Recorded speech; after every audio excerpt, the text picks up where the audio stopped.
What's up, metal and heavy music fans? It's Flight of Icarus again with MetalTrenches.com, and these are 5 more Mathcore albums I would recommend to somebody getting started in the genre.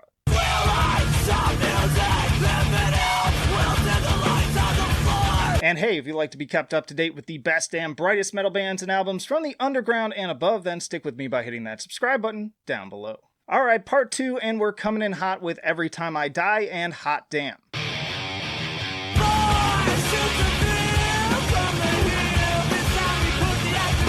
Now, of course, this is a band you could probably just close your eyes and pick an album off the shelf with, because they're all great. Like, they don't really have a bad album. They have some I like better than others. I'm looking forward to putting up my new tier list when the new album comes out. But as far as this list goes, I had to go with Hot Damn. This was the first album that I was exposed to from them going way back, and it's got that, like, classic Mathcore sound to it. This is, like, pivotal music right here. Very formative. It doesn't have maybe some of the flourishes and the tightening of the songwriting that their later albums have, but what it lacks in that department, it makes up for in just sheer fun energy. This is just a great time to listen to.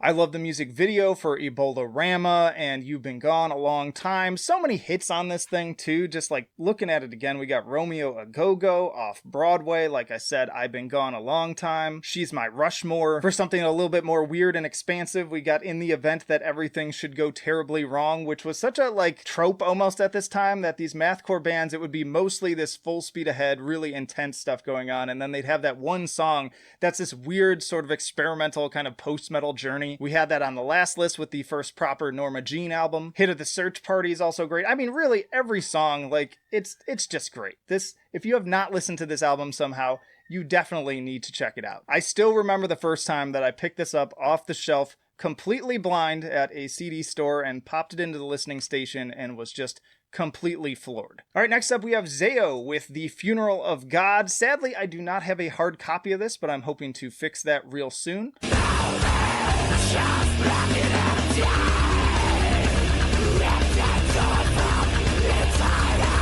I did just do a tier list on all of the Zao discography, and this is just another band that is hard to choose from because not only is every album great in its own right, but they have a lot of variance in sound from album to album. Each one kind of sounds a bit different from the last, and sometimes in big ways. But as far as the classic Mathcore sound goes, this is the album for you. Appropriate that we're covering this right after we talk about Hot Damn, because this particular album came out around the same time that Every Time I Die was picking up speed, and you can kind of hear some cross influence going on in there. I don't know if it's intentional, but the timing just seems too coincidental to me in terms of how many sort of those Southern fried kind of Mathcore riffs that are so Every Time I Die that they kind of helped pioneer into the scene and are so likable now, and you hear a lot of bands doing it, but you hear Zao doing it sort of for the first time on this one.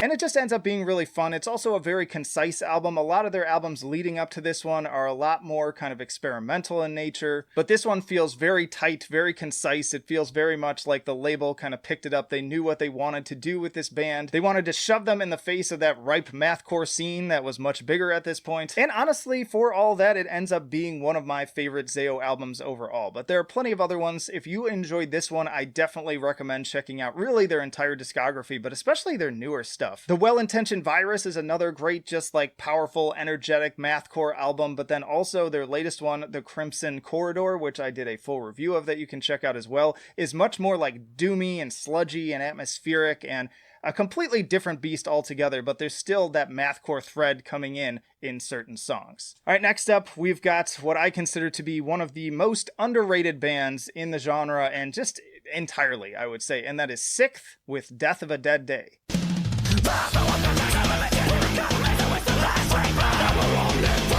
Before Periphery, there was Sikth. These guys were doing basically exactly what Periphery is doing now, like a decade earlier. And Periphery owe a lot of their influence to them, and they don't hide it either. Like, they went on tour with them, and they even have Mikey, one of the vocalists, guests on Periphery 4 on that opening track, the big 20-minute epic Reptile. But the way I describe it to a newcomer is basically take those Periphery-style riffs with all that djent and all the just like kind of progressiveness to it, and then add kind of like Jonathan Davis vocals on it, because Mikey loves to do these weird vocal kind of impressions. There's even a spoken word part on this album that is fantastic. And so you hear a lot of different styles from him, which always keeps things engaging and interesting. And then, yeah, they're a dual vocalist band too. So the other one, Justin, who sadly is no longer in the band, but he does the big, powerful, clean singing parts that get pretty epic, especially on Bland Street Bloom, which I've been playing clips from here.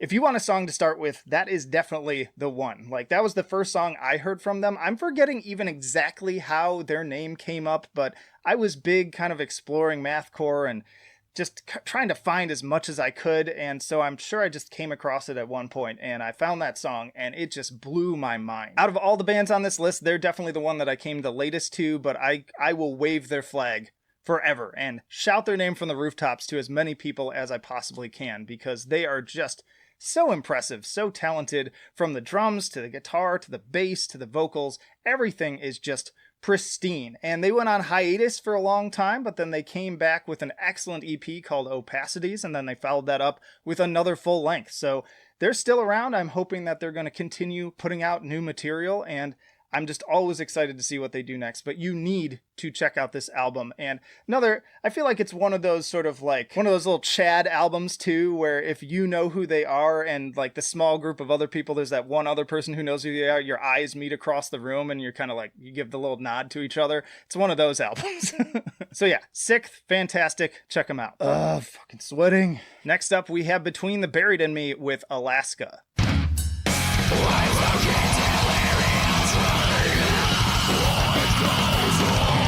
Obviously, Between the Buried and Me is so much more than a mathcore band these days, becoming more and more just sort of a progressive metal band over the years. But if you want arguably the best showcase of their mathcore side, Alaska is probably the album to go with. Now, I got into them with The Silent Circus even earlier than this, but I'd say that album's a little bit like, it's tougher. It's not necessarily, I wouldn't call it a For Dummies album because it's not as accessible as this one. This one's a little bit more melodious, a little bit more succinct too. It's very consistent through its runtime. There's a lot of great stuff going on. Everything seems tied together, whereas The Silent Circus is a bit more of like a mishmash of kind of going all over the place. But I recommend this band's full discography as well. Another one that I did a tier list on, of course.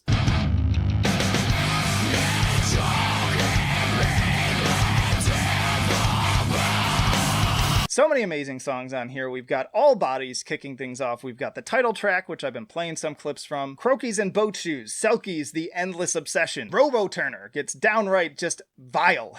This is a super heavy one to just fuck shit up with. The Primer, Autodidact, Laser Speed. Another one where like really, I've basically just named every song on the album. And that's why I picked it. It is very consistent. It's rock solid. You cannot go wrong listening to this thing. I will be really surprised if you listen to it and you don't find something that you enjoy from it. Another one too that I have fond memories attached to, I can explicitly remember, first of all, getting The Silent Circus off of the shelf at that same CD store. It might have even been the same day that I picked up Hot Damn. That was a damn good day. But also then when I was in college, they on Headbangers Ball, I'm pretty sure they were running like around the clock ads for Alaska coming out, and I remember being super stoked for it. I also remember too that I ended up picking it at the like local used CD store that we had. There's a chain in Chicago, a great chain called Reckless Records, and they happened to have a used copy, so I picked that one up, brought it home, opened it up, and it had the wrong CD inside. I wish I could remember what was in there by mistake, but I had to go back and get a new copy. But in any case, yeah, if you enjoyed this one, also definitely, of course, check out Colors, because they've got Colors 2 coming out as the new album. Can't wait to hear that, but that is where they're starting to really rocket into that more progressive direction. And then you've got Parallax and Parallax 2. You got the Coma Ecliptic for basically like their spin on Queen. Between the Buried and Me, amazing band. There's a reason they made S tier in both my metalcore and mathcore band tier lists. All right, but then last but certainly not least, we have the Chariot with Wars and Rumors of Wars.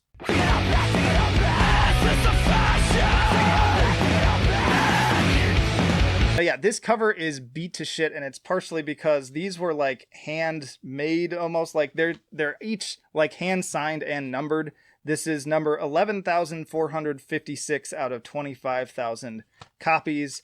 And so I don't know if it was always like this washed out, but it's kind of cool. It adds a little extra level of charm to it and adds this sort of like DIY flavor that this band has always had. So obviously we hit up Norma Jean in the first list, so we had to cover the Chariot in the follow-up. This is the band that Josh Scogin left Norma Jean to front. Another one with a very consistent discography, I might add. Honestly, I'd rank them a little bit above Norma Jean in overall quality. But yeah, you could pick up basically any album from them. I'm not as big on the debut, but this one is my personal favorite. They're all very similar, but this one just slaps. Like, every single song is ridiculous. You've got Teach kicking things off. I also love that every song in this album is just like a really hard-hitting single word. You've got Evolve, which is a great title for one of their more kind of atmospheric songs in certain areas. Need, Impress, Giveth, Abandon. One of my personal favorites too, Daggers, which is where you're seeing the clips from on this video. It's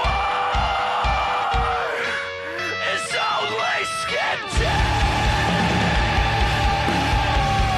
Oversee, and then the combo breaker, Mrs. Montgomery, Alabama the Third. But yeah, the Chariot, they don't fuck around. Like, some of the other bands on this list have their own like specific little sort of flourishes. That's that thing that sort of makes them more than just mathcore, I would say. Like, especially like Sikth and Between the Buried and Me have that more progressive angle. Sikth has the weird like vocals too. Every Time I Die has that Southern Fried flair to it. Zayo has that more experimental thing. But the Chariot's just like, fuck it. We are a mathcore and like hardcore influenced band. We just throw on the D beats. We get crazy, we get noisy, and we fuck shit up.